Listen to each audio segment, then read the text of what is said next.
எல்லாருக்கும் வணக்கம். நாளைக்கு கிருஷ்ண ஜெயந்தி எல்லார் வீட்லேயும் நல்லா கொண்டாடுவோம்.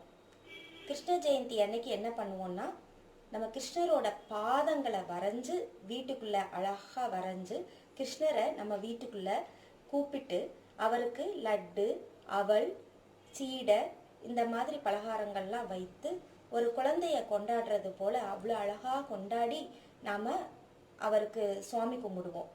இந்த இதில் ரொம்ப விசேஷம் என்னதுன்னா, இந்த கிருஷ்ணரோட பாதத்தை வரைகிறது தான். இந்த கிருஷ்ணர் பாதம் மிக அழகாக எளிமையாக எப்படி வரைகிறதுங்கிறத நான் இந்த வீடியோவில் உங்களுக்கு சொல்லிக் கொடுக்க போகிறேன். தேவையானது என்னன்னா, அரிசி, பச்சரிசி. பச்சரிசி நம்மளுக்கு மாவு எவ்வளவு தேவையோ, நம்ம அந்த குட்டி கால்களை எந்த அளவுக்கு போட போகிறோமோ அவ்வளவு மாவு தேவை. அதுக்கேற்ற மாதிரி நம்ம அரிசி எடுத்துக்கணும். நான் என்னோட கையில் ஒரு 2 கைப்பிடி பச்சரிசி ஊற போட்டு வச்சுருக்கேன். இது அரை மணி நேரமாக ஊறி இருக்கு. இப்போ இதை மிக்சியில் அரைச்சி மாவாக எடுத்துக்கலாம். ரொம்ப ஃபைன் பேஸ்ட்டாக அரைக்கணும்னு இல்லை, லைட்டாக கோஸாக இருந்தால் கூட நல்லா தரையில் ஒட்டும். ஃபைன் பேஸ்ட்டுனா கூட ஒரு மாதிரி இருக்கும். லைட்டாக கோஸாக அரைச்சிக்கோங்க. இப்போது இதுதான் நான் அரைச்ச மாவு. இதை நான் கொஞ்சம் ஃபைனாகவே அரைச்சிட்டேன். கோஸாக அரைச்சாலும் இன்னும் நல்லா வரும். இப்போ இந்த மாவை என்ன பண்ணணும்னா, ஒரு தட்டில் நம்ம ஊற்றிக்கணும்.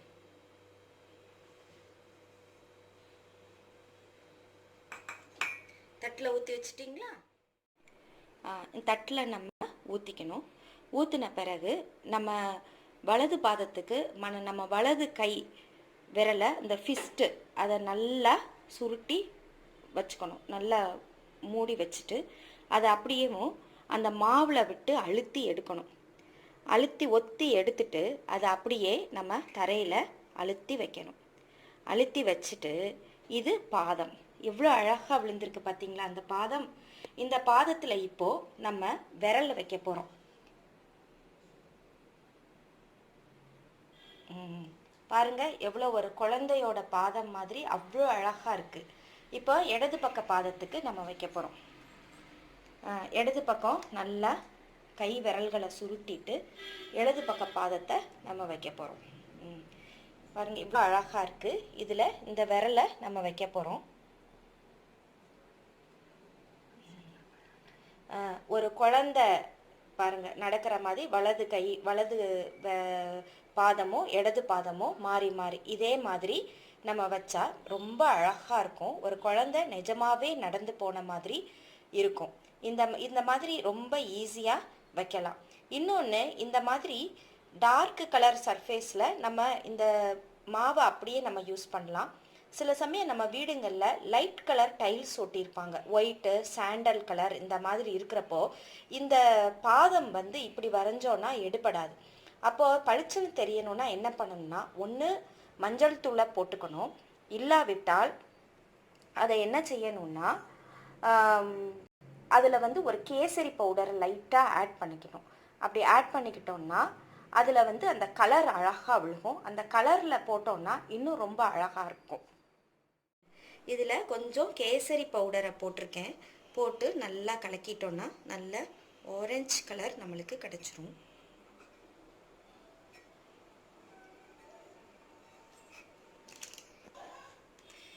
இப்போ இந்த ஆரஞ்சு கலர் பொடி கலந்த இந்த அரிசி மாவை நாம்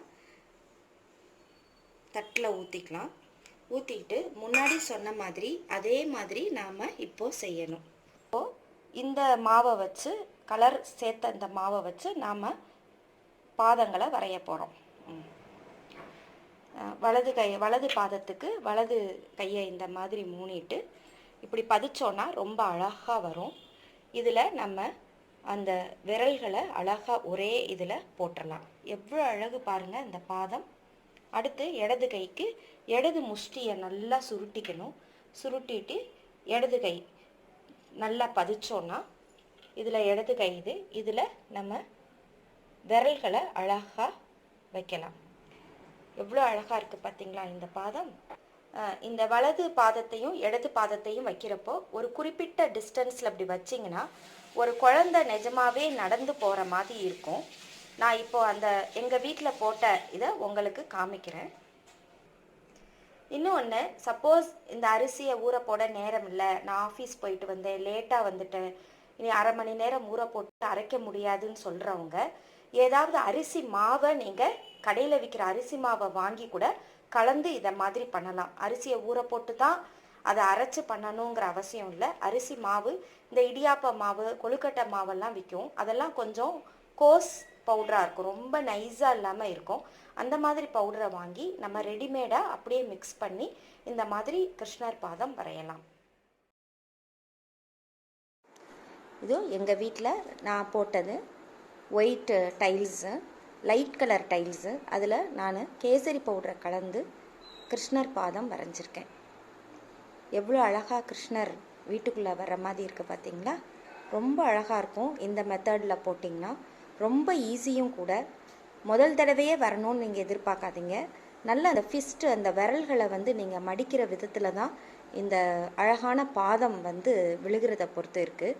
அதனால் அந்த விரல்களை ரொம்ப அழகாக மடித்து ஒரு தடவைக்கு ஒரு ரஃப்பாக போட்டு பார்த்துட்டு அதுக்கப்புறம் நீங்கள் இந்த மாதிரி கண்டினியூஸாக போடலாம். இதோ எங்கள் வீட்டுக்கு கிருஷ்ணர் வந்துட்டார். உங்கள் வீட்டுக்கு வந்தாச்சா?